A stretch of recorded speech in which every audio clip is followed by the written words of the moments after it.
Los analistas del sector privado mejoraron marginalmente sus expectativas para el crecimiento de la economía mexicana en 2026, aunque también elevaron sus pronósticos de inflación para este año y el siguiente, de acuerdo con la más reciente encuesta Citi de expectativas. Vamos a platicar con Julio Ruiz, el economista en jefe para Citi México. Julio, ¿cómo estás? Muy buenas tardes. Hola Darío, muy buenas tardes. Gracias por la invitación. También te saluda Rogelio Varela. Buenas tardes, Julio, Hola bienvenido. Rogelio. Julio, Buenas tardes Rogelio. qué nos destacarías de esta encuesta Citi, la más reciente de las expectativas? Mira, por un lado lo que mencionabas de crecimiento económico, es cierto que se incrementó marginalmente, 10 puntos base, pasa de 1.1 a 1.2%. Sin embargo, yo seré un poco cauto con este cambio porque nuestra encuesta a veces tiene una muestra un poco más grande, a veces marginalmente más pequeña, y eso puede dar algo de ruido en las medianas. Entonces, yo te diría que este 1.1, 1.2 es más un tema de la muestra y no realmente que a lo mejor hubiera un cambio de tendencia en la perspectiva económica. De cualquier manera, 1.2, 1.1% sigue siendo algo relativamente débil en términos de crecimiento económico si lo comparamos con un potencial de 2%. Ahora, hacia adelante esperaríamos un rebote en la actividad económica, al menos de nuestro lado, desde Citi, sobre todo en el segundo trimestre, empujando en parte por un efecto temporal del mundial, pero también algo de recuperación en la segunda mitad en la medida que pudiera bajar la incertidumbre por la revisión del TEMEC. Claro. Julio, estos datos de crecimiento económico, si los cotejamos con la parte del empleo, pues parece que no son tan buenos. El dato reciente del IMSS, la pérdida de empleos en mayo, ¿qué nos revela? Sí, justo, ¿no? De cierta manera sigue creciendo a tasas anuales relativamente débiles, todavía no llega a ese nivel que se tenía antes, que estaba más cercano a un 2.5% de crecimiento anual en términos de formación, y sigue estando algo abajo de eso, ¿no? Entonces, de cierta manera, pues refleja cómo esta dinámica del empleo, pues también es un reflejo de esta actividad económica que se ve relativamente débil.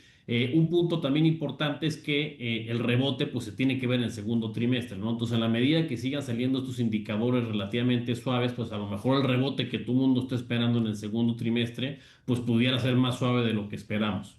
Un rebote que va a estar asociado también a la actividad económica derivada del mundial, ¿no? Totalmente, sobre todo en junio y en julio, pero también resaltar, es algo temporal. Obviamente vas a ver un exceso de demanda en junio, un exceso de demanda en julio, pero una vez que termine el mundial, pues eso va a desvanecerse. Claro. El tema del consumo, Julio, que también ha tenido claroscuros a lo largo de los últimos meses, ¿cómo lo están observando ustedes? Pues mire, el consumo claramente se aceleró en el primer trimestre, como mencionas. Sí veríamos que en el segundo trimestre se pudiera rebotar. Parte va a estar también llevado por el mundial, ¿no? Se va a reflejar en estas cifras de consumo privado. Pero en la medida que los determinantes del consumo privado sigan estando ahí, en particular, por ejemplo, tenemos que las remesas se están recuperando en el margen y el nivel de remesas que está más o menos como en 3.1% del PIB no está mal. Dos, los programas sociales también ayudan a soportar el consumo privado y el crecimiento de la masa salarial real, aunque ha desacelerado la formación de empleo como mencionaban, sigue creciendo una tasa decente, en particular por los salarios nominales. Entonces, eso todavía te puede ayudar a que tengas un consumo que esté pues un poco resiliente, digo, no incrementándose una tasa que nos gustaría, pero sí con crecimientos positivos. ¿Qué otros resortes vislumbran hacia el segundo semestre del año que pudieran pues incentivar tanto el consumo como la actividad económica? Bueno, otro punto creo que vale la pena resaltar es si empezamos a ver signos de la implementación del plan de infraestructura. Ya el secretario de Hacienda ha dicho que pudiéramos ver ya algunos efectos. Habrá que esperar si sí estos efectos se empiezan a ver en la ejecución ya de estos proyectos de infraestructura, y si se dan, a lo mejor pudiera haber una derrama en la economía en general, en el consumo privado y obviamente el impacto directo en la inversión. Pero nosotros, como siempre hemos dicho, somos un poco cautos. Primero queremos ver si sí se empieza a ver esta implementación, y por eso seguimos con este crecimiento de 1.1% para todo el año. Claro. Julio, de la muestra que pues periódicamente hace Citi, ¿quiénes son los más optimistas y quiénes los pesimistas?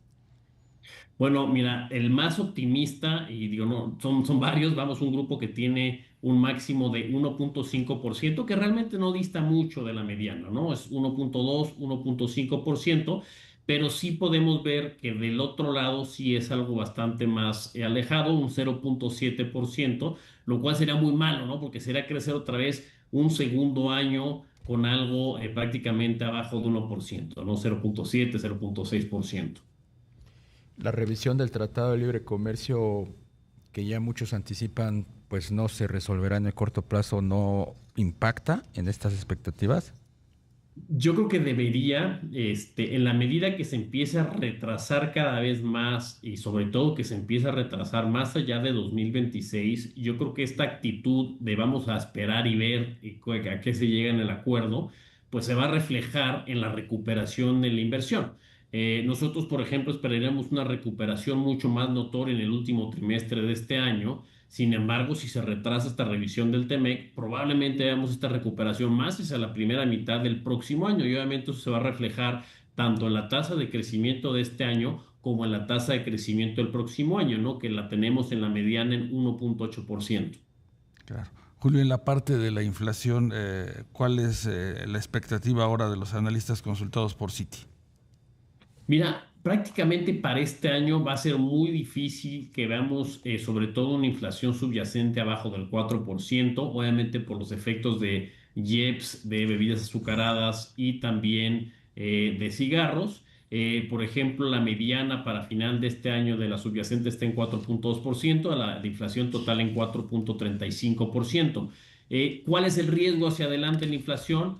El principal riesgo es que este conflicto geopolítico global que está afectando los precios energéticos pudiera tener efectos de segundo orden. Esto es, que se pudiera ver un efecto también en los fertilizantes y en otros commodities de comida internacional, digamos como trigo, como maíz, y que eso a su vez pudiera tener un efecto en la inflación en México. Creo que todavía no es un escenario base, pero en la medida que se siga retrasando una solución al conflicto geopolítico, pues claramente pudiera ser un riesgo al alza para la inflación, pero de nuevo no está en el escenario base todavía.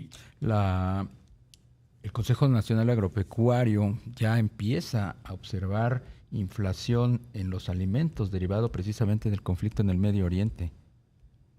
Eso es relevante porque en particular, por ejemplo, maíz y trigo son insumos básicos para prácticamente cualquier alimento. Entonces, si tú incrementas esos insumos, ahí sí no hay IEPS que valga para que te pueda mitigar ese impacto.